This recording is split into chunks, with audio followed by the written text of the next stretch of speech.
30 years ago, a 5-year-old girl vanished from her neighborhood in Medford, Oregon, disappearing in the middle of an ordinary summer day and leaving her family shattered. Despite searches, questions, and early efforts to find her, no clear answers ever surfaced, and as years passed, the case slowly faded from public attention. With no confirmed sightings and no proof of what happened, many believed the child was gone for good. Yet her mother refused to accept that ending, holding on to hope through decades of silence and unanswered prayers.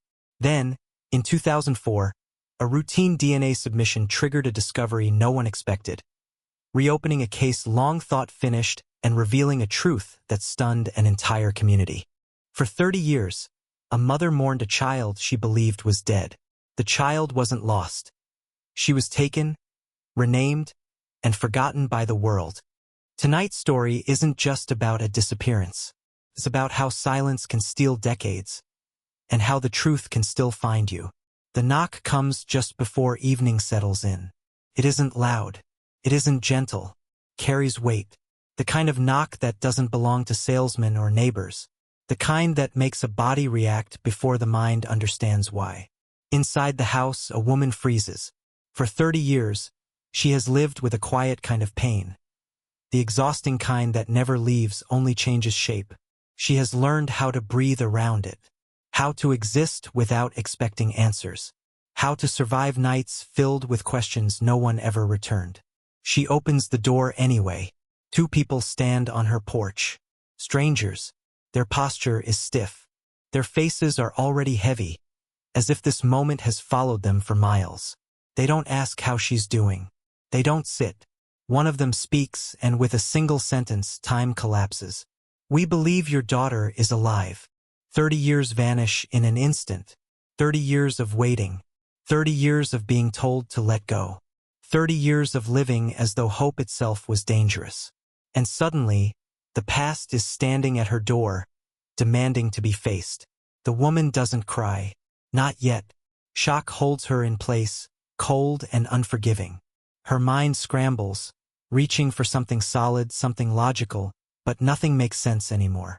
One of the strangers continues speaking, slow, careful, as if each word might cause damage. "There's been a DNA match." The sentence lands wrong, heavy, almost cruel. A match tied to a missing child. A case from Oregon. A disappearance from 1974. A 5-year-old girl who vanished so completely that the world learned how to speak about her in the past tense. The woman grips the doorframe. 30 years of grief rush back at once. The birthdays spent staring at candles that were never blown out. The nights she stayed awake listening for footsteps that never came. The quiet pressure from everyone around her to accept what could not be proven. She asks the only question that matters. Where has she been? The answer doesn't come immediately. And in that pause lies something terrifying, because whatever happened to that little girl was never meant to end with survival. How does a child vanish in broad daylight and still exist decades later? How does a town continue living while a mother stays frozen in the moment everything was taken from her? These aren't distant questions. They cut too close, because every parent believes it won't happen to them until it does. What would you do if the life you buried wasn't actually gone? If the grief you learned to live with was built on a lie no one meant to tell you? This case doesn't just ask who took a child. It asks how quickly safety can disappear, how fast trust can betray you, how one ordinary afternoon can divide a life into before and after. Some stories fade because they have endings. This one refuses to, because to understand how a 5-year-old girl survived when she shouldn't have, we have to return to the exact moment the world stopped protecting her. August in Oregon feels ordinary, quiet, safe enough to trust. A 5-year-old girl plays outside her home. There's a ribbon tied in her hair, bright against the afternoon light. Her laughter drifts across the yard, careless and free, the way only children sound when nothing bad has touched them yet. Her mother is nearby, close enough to hear her, close enough to believe everything is fine. That belief lasts seconds. A glance away, a moment of normal life continuing as it always has. When her mother looks back, the yard is empty. No warning, no sound anyone remembers hearing. just space where a child used to be. By nightfall, neighbors search with flashlights and panic. By morning, her face is everywhere. Taped to windows, stapled to poles, carried door to door by people who still believe finding her is possible. What no one knows yet is that this disappearance will stretch across decades, and that one mistake will refuse to stay buried. Before we dive in, drop a comment and let us know where you're watching from. We'd love to hear from you. If you enjoy true crime stories like this, don't forget to like the video, subscribe, turn on the notification bell, and share it with someone who'd love it too. Medford, Oregon in 1974 feels safe because it has always been allowed to feel that way. This is a town built on routine, on mornings that start the same way every day, on neighbors who recognize one another by sight, even if they don't always exchange words. Children walk freely between yards. Bikes rest on lawns without chains. Doors stay unlocked longer than they should. Nothing about Medford suggests urgency, and that absence of urgency becomes its greatest weakness. Parents here trust the quiet. They trust that danger would announce itself loudly, unmistakably. They trust familiarity more than caution. They trust the idea that if something were wrong, they would sense it coming. That belief shapes how children are raised. It shapes how closely parents watch. It shapes how quickly a moment can be missed. Summer hangs heavy over the town. August heat presses down, slowing everything. The orchards nearby hum with insects.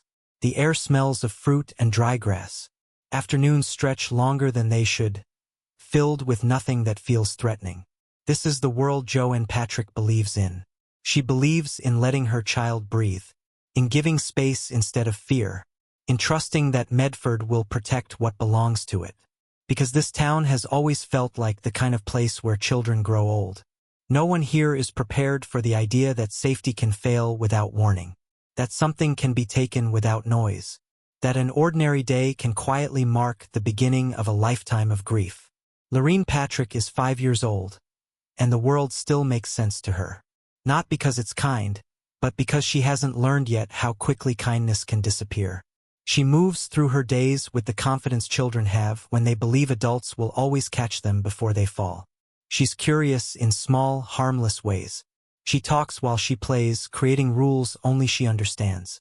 She hums when she's focused. She hates when her hair ribbon loosens and stops feeling right. These are the details that make her real. The details that make what comes next unbearable. She isn't cautious. Why would she be? Caution is taught after something goes wrong. Lurene runs between patches of shade and sunlight in her yard, stopping to inspect things that interest her for seconds before moving on. Ants. Cracks in the ground. Pieces of the world that feel safe enough to explore. Her laughter carries easily. It's light, unburdened. The sound parents listen for without realizing how much they rely on it. That sound tells Jo and her daughter is nearby. That she's safe. That nothing urgent needs attention. Children like Lurene don't understand boundaries yet. They trust voices, faces, familiar places. They assume the world operates under the same rules their homes do. She has no awareness of eyes watching from places she hasn't learned to fear. No instinct warning her that someone has noticed how small she is, how briefly she's alone, how quickly her attention shifts. 5-year-olds aren't equipped to recognize danger. They trust the world they're given. And the world is about to betray her. Joanne Patrick doesn't walk away from her daughter. She doesn't choose neglect. She doesn't take a risk she believes could cost her anything. She gets pulled into something ordinary. A sound from inside the house. A task that needs finishing. The kind of distraction that lasts seconds and never feels dangerous while it's happening. Parents live inside moments like this every day. They trust proximity more than constant sight. They trust that if something were wrong, they would hear it. They trust that a child laughing moments ago will still be laughing when they look again. Joanne expects the rhythm to continue. When she turns back toward the yard, she's already calling Lurene's name, not from fear, but from habit, from routine. There's no answer. At first, her mind fills the silence with explanations. Movement, curiosity, a child wandering just beyond view. She calls again, louder this time. Still nothing. The shift happens instantly. Her chest tightens. Her focus narrows. The yard feels wrong without looking different. Parents recognize this feeling immediately. The moment concern stops being abstract and becomes physical. Joanne steps outside. She scans the space again, slower now, more urgently. Lurene isn't hiding. She isn't wandering. She isn't playing a game. She's gone. The realization hits with force, sharp and disorienting. The kind that drains warmth from the air and replaces it with panic. Joanne doesn't know how much time has passed. She only knows it's already too much. Harlan Boyd does not arrive suddenly. He is already there. That is what makes him invisible. He has lived in Medford long enough to understand how people move, how they trust, how they assume familiarity equals safety. He knows which streets stay quiet in the afternoon. He knows when parents look away without realizing they've done it. He doesn't rush because he doesn't need to. Rushing draws attention. Confidence does not. Harlan watches without staring. He positions himself where glances slide past him instead of landing. He looks like someone who belongs, someone who has every right to be where he is. That is not an accident. He notices Lurene the way predators notice patterns, not people. He registers her size, her focus, the way her attention drifts easily from one small thing to the next. He sees how close her mother stays and, more importantly, how brief the gaps are. Those gaps are all he needs. He waits for the moment when routine relaxes its grip, when nothing feels urgent, when the town's confidence in itself does the work for him. Opportunity doesn't announce itself. It arrives quietly, disguised as another normal afternoon. Harlan moves when eyes turn away. He does not hesitate. Hesitation is for people who doubt what they're about to do. This is not doubt. This is a decision. He closes distance quickly. He chooses his angle. He keeps his voice low, controlled, convincing enough to prevent alarm for the few seconds that matter. This isn't chaos. It's intent. And that intent is what separates accidents from acts that leave scars stretching across decades. By the time anyone realizes something is wrong, the moment has already passed. And Medford, still calm and unaware, continues its day as if nothing has changed. It happens faster than memory can organize. One moment, Lurene is standing where she's always stood. The next, a hand closes around her arm with certainty that leaves no room for confusion. She doesn't understand what's happening at first. Children don't expect force from adults. They expect corrections, guidance, familiar authority. Her body reacts before her mind can name the danger. Her feet stumble. Her breath catches. Harlan keeps his movements tight and controlled. He doesn't allow noise to grow. He positions himself between Lurene and open space, cutting off sight lines, steering her where help can't reach. The world keeps moving around them. Car passes. A door closes somewhere nearby. Life continues without interruption, unaware it has just failed to notice something critical. Lurene struggles in short, frantic bursts. Her fear sharpens now, no longer confused, fully present. She tries to pull away. Her small strength meets resistance that doesn't give. There's no dramatic outburst. No moment that forces the town to stop and look. That's what makes it possible. Harlan moves her away from the yard, away from the house, away from every place safety once lived. He chooses paths that keep them hidden. He knows where eyes don't linger. He knows how quickly distance grows once a child is removed from familiar ground. Every step widens the gap between rescue and disappearance. Lurene's voice rises, then breaks. Panic takes over what language cannot do. She fights the only way she can, with fear and instinct, not strategy. Adults rely on strength. Predators rely on certainty. By the time the space around them opens into something unfamiliar, the yard is already far behind them. The house that meant safety is no longer visible. The sounds that meant help have faded. The moment has passed. And with it, the chance for interruption. If this could happen here, it could happen anywhere. Joanne runs before she thinks. Her voice tears through the neighborhood as she calls Lurene's name again and again. Each time louder. Each time edged with more panic. At first, people respond with reassurance. Children wander. Kids hide. Someone suggests checking the next yard. Hope shows up dressed as calm explanations. But Joanne's body knows better. Neighbors spill into the street. Doors open. Questions fly. Someone grabs a flashlight. Someone else calls the police. The air fills with movement that feels productive, urgent, necessary, even as it leads nowhere. Minutes stretch, then hours. The sun drops lower, and with it goes the comfort of daylight. Shadows lengthen, voices sharpen. The search grows louder, wider, more desperate. Nothing answers back. Every place a child should be is empty. The police arrive and begin asking questions no parent ever wants to hear. When did you last see her? What was she wearing? Who was nearby? Each question feels like an accusation, even when it isn't meant to be. Joanne answers anyway, her mind replaying the same seconds over and over, searching for something she missed. A sound, a sign, a moment that could explain how a child vanished without warning. By nightfall, the neighborhood looks different. Flashlights sweep through yards and ditches. Faces harden. Whispers replace reassurance. The possibility no one wanted to name begins to take shape. This isn't a misunderstanding. This isn't wandering. This is absence. And as the night deepens, one truth settles heavily over Medford. Someone took a child. Harlan drives away from the neighborhoods first. He chooses roads that thin out quickly, where houses give way to quiet stretches of land. The town fades behind him, still searching, still believing effort will bring answers. Lurene is no longer crying. Fear has drained into something heavier. Her body tenses with every unfamiliar sound, every shift in direction. She doesn't know where she's being taken, only that it's far from everything she knows. The structure waits at the edge of town, unchanged, unnoticed. Harlan pulls to a stop. He opens the door and moves her inside without ceremony. The space is tight. The air is stale. The smell makes her recoil. Nothing here feels meant for people, especially not children. Her fear finally breaks into full understanding. She tries to pull back. The door swings shut. The sound is dull, final, unmistakable.